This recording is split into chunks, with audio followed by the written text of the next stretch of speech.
বুটের ডাল দিয়ে আজকে বড়া বানাবো। পেঁয়াজি বানিয়ে সরপুঁটি মাছ দিয়ে রান্না করব। তো ব্লেন্ডার করে নিব। আমি 1 ঘন্টার মতো ভিজিয়ে রেখেছি এটা।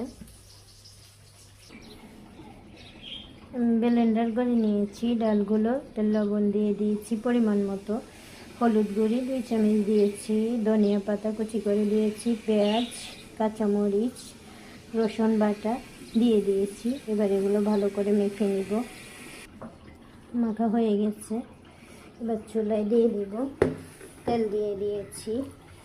এবার আস্তে আস্তে বড়ার মতো শেপ করে বড় বড় করে দিয়ে দিব। এগুলো কিন্তু আমি রান্না করব মাছ দিয়ে, এই জন্য একটু বড় করে দিচ্ছি। বড় করে দিলেই ভালো লাগে। পাতলা পাতলা করে সবগুলো দিয়ে দিব।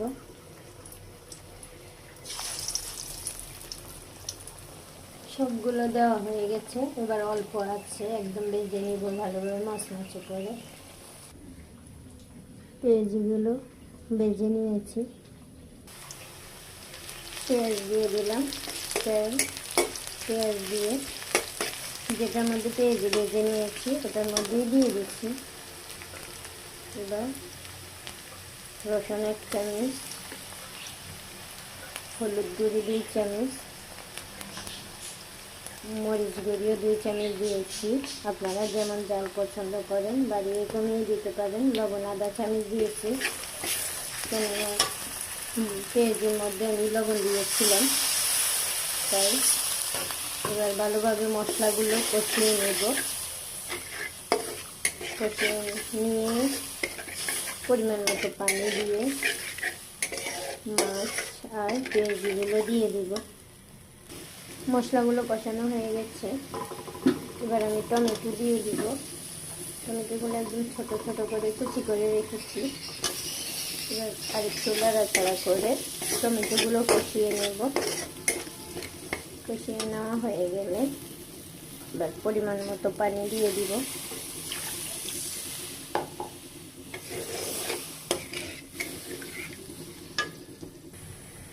ঝোলগুলো ফুটে গেছে, এবার পেঁয়াজিগুলো ছেড়ে দিব।